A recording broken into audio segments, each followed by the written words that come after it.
Es tan mala la demagogia de Petro como la inexperiencia de Duque. Vargas Lleras promete cambiar el régimen tributario para que los impuestos empujen la empresa. Dos hombres, Santiago Pardo, exdirector de la DIAN, y Juan Pablo Córdoba, actual presidente de la Bolsa, serán ministros de Hacienda y de Comercio si Germán Vargas Lleras es elegido presidente de la República.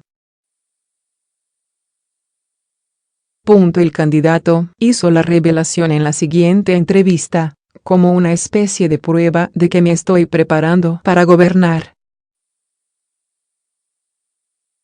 También anuncia una gran transformación tributaria para que los impuestos que pagamos no sean confiscatorios. En discursos y programas insiste en que estimulará un crecimiento de la industria. ¿Cómo lo hará? Recuperándole la competitividad a Colombia, hay que reducir la alta tasa de tributación. El país tiene hoy 14 tratados de libre comercio vigentes y nuestras tasas impositivas no les permiten a los empresarios colombianos competir con los productos importados ni competir en los mercados internacionales, ni hacen atractiva la inversión extranjera. Por el contrario, las tasas actuales estimulan el cierre de empresas para localizarlas en el exterior. ¿Con qué reforma se debe enfrentar la alta tasa tributaria? Hay que homologar los impuestos con nuestros competidores. Eliminar el impuesto al patrimonio y la renta presuntiva. Bajar el impuesto de renta al 30%. Permitirle al sector industrial depreciar la adquisición de maquinaria en el primero o segundo año, descontar el IVA sobre los bienes de capital, al igual que el ICA y el 4 por mil. Estas son algunas de las medidas que tomaré. Si usted es elegido, la renta presuntiva se eliminará. Sí, se eliminará. ¿Y cómo reemplazará esos ingresos? En Colombia, se dejan de percibir cerca de 80 billones de pesos por evasión, contrabando y elusión, y hay muchas exenciones que no tienen justificación. Habrá un régimen sancionatorio mucho más severo para quienes adulteran sus bases gravables. Aumentaremos la base gravable y los impuestos dejarán de ser confiscatorios, se volverán razonables y competitivos. Si usted es presidente, no propondrá ni aumentar ni crear impuestos. No lo haré. A través de la DIAN podríamos recaudar en los primeros 2 años de gobierno cerca de 25 billones de pesos. Si es posible hacer eso, ya tenemos el estatuto tributario totalmente redactado y el plan de fiscalización totalmente concebido. Si es posible hacerlo, ¿por qué no se ha hecho? Porque hay una entidad, la DIAN, que es una de las más desuetas en el mundo. ¿Y cómo piensa modernizar y hacer efectiva a la DIAN? En mi equipo tengo un conjunto de personas, encabezadas por Santiago Pardo, trabajando en un proyecto para modernizar toda la administración de impuestos. Lo primero que se debe hacer es una reestructuración total, separando las aduanas de la administración de impuestos. Los gremios se quejan muchísimo de la alta tributación. Y tienen toda la razón. No solo lo decimos acá, también el Banco Mundial dice que en Colombia la tributación llega a un 69,5%. Es imposible competir con Estados Unidos, que redujo el impuesto de renta a un 21%. Es imposible competir con países de Sudamérica que, con excepción de Argentina, tienen una tasa de tributación que rodea el 30%. Hoy Colombia es muy poco atractiva para la inversión extranjera, y aún para la propia inversión nacional. La doble tributación en la que paga la empresa y paga el socio. La vamos a eliminar. No habrá doble tributación. Eliminaremos el impuesto sobre los dividendos que generan las sociedades. Si es presidente, ¿qué hará para reactivar la agricultura y el campo? En el 70, la agricultura contribuía con un 36% de la economía nacional, eso se ha reducido al 6%. Y la cifra más alarmante. En el 70 teníamos 5 millones de hectáreas habilitadas en producción. En 48 años no hemos aumentado la frontera agrícola, sino a algo más de 7 millones de hectáreas. El sector del turismo y la agroindustria solo tendrán un impuesto de renta del 10%. El impuesto de renta en la agricultura bajará al 10%. Sí, señor. Al 10%. Mire, el recaudo por concepto de impuestos en el sector agrícola no supera los 220 pesos mil millones. Perú adoptó esa receta. Impuesto de renta del 10% a 30 años, flexibilización laboral, adecuado manejo de tierras y seguridad jurídica de la propiedad privada, igual sobre el tema de aguas. Se pusieron a la tarea de crear carreteras y la logística adecuada y han disparado sus exportaciones en un 500% en los últimos 10 años. Eso es lo que necesita en Colombia. Porque, si tenemos economías similares, Perú ya nos sobrepasó en crecimiento.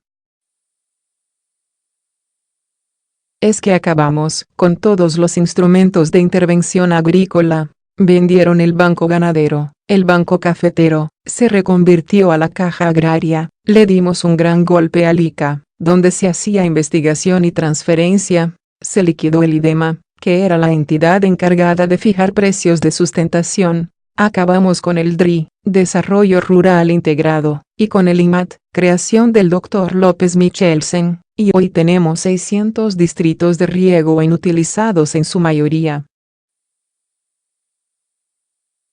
Son tantos ejemplos. Admiración. Y si es elegido presidente, ¿qué hará frente a esto?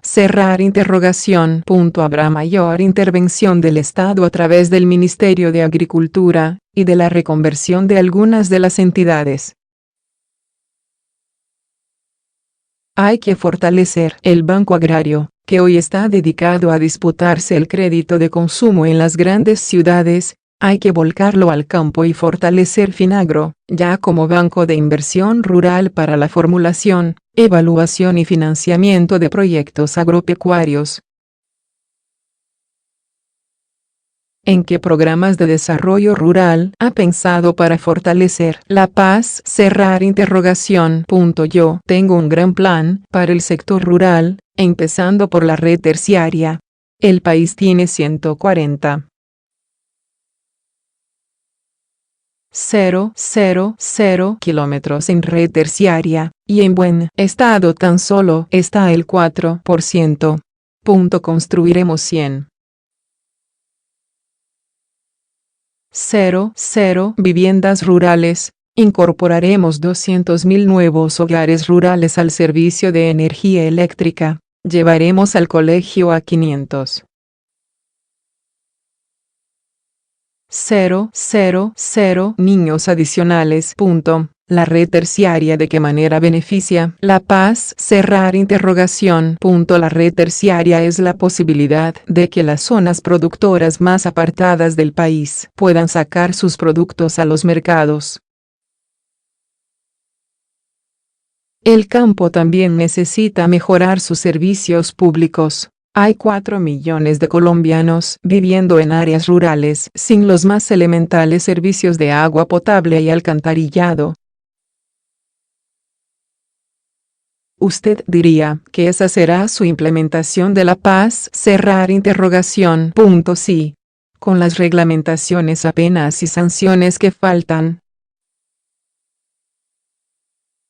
Pero la verdadera paz se logra mejorando el campo. Esa es la verdadera implementación de la paz. Redimir al campo. Eso fue lo que originó la rebelión armada en Colombia. Las desigualdades. Y sobre el tema de penas y castigo para quienes se alzaron en armas. La paz involucró un sistema de justicia transicional para que las personas responsables no pagaran un día de cárcel intramural. Si no, no se habría podido firmar la paz, y eso yo lo acepto. Y lo aplicará. Lo aplicaré. Mi gran lucha es y fue que quienes fueron perdonados no volvieran a delinquir. Por eso, los acuerdos de La Habana fijaron como fecha límite el mes de diciembre del año 2016 para hacer un corte de cuentas. A propósito, al señor Jesús Santrich lo ha pedido la justicia estadounidense en extradición. No me explico por qué está recibiendo un tratamiento preferencial al no gozar de ningún tipo de fuero. Es un ciudadano común y corriente. La Iglesia ha dicho que actuó como un gesto humanitario.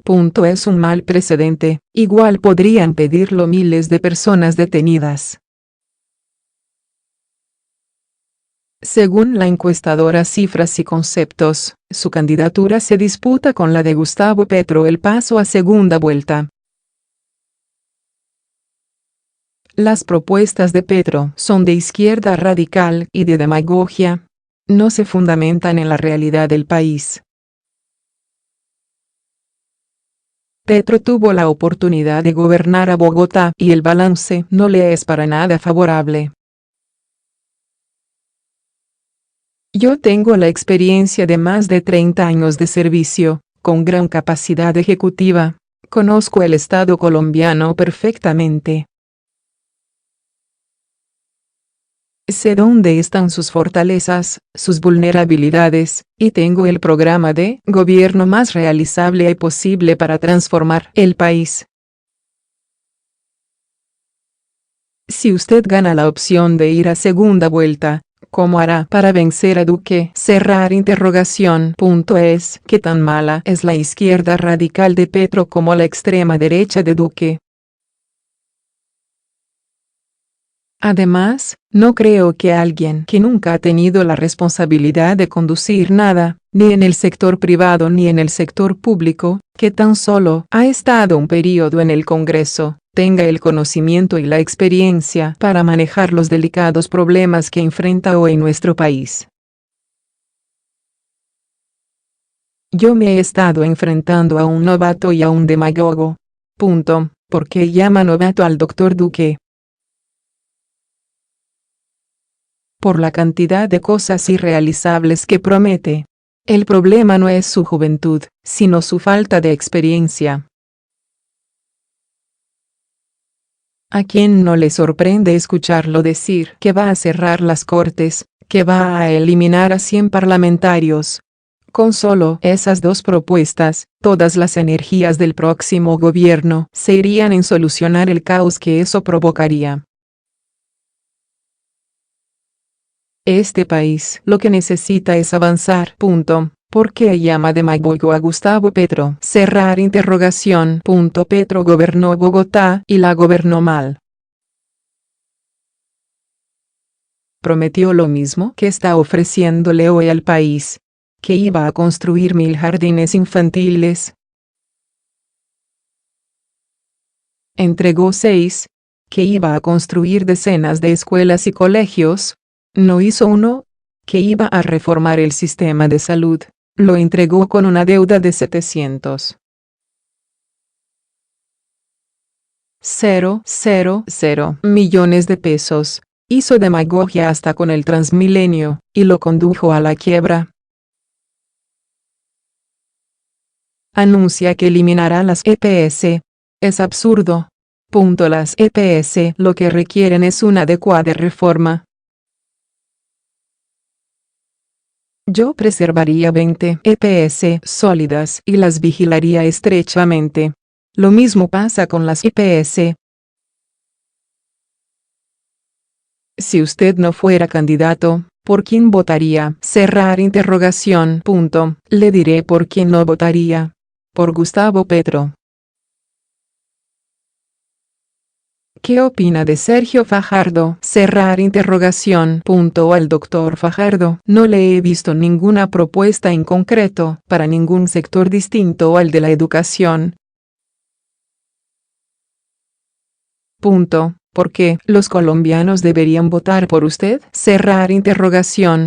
Por mi experiencia, conocimiento, programas concretos, liderazgo y capacidad de ejecutar. ¿A qué atribuye que no le vaya bien en las encuestas? He estado repuntando en las encuestas. Además, en las pasadas elecciones, sectores a los que no les adjudicaban gran votación resultaron casi vencedores.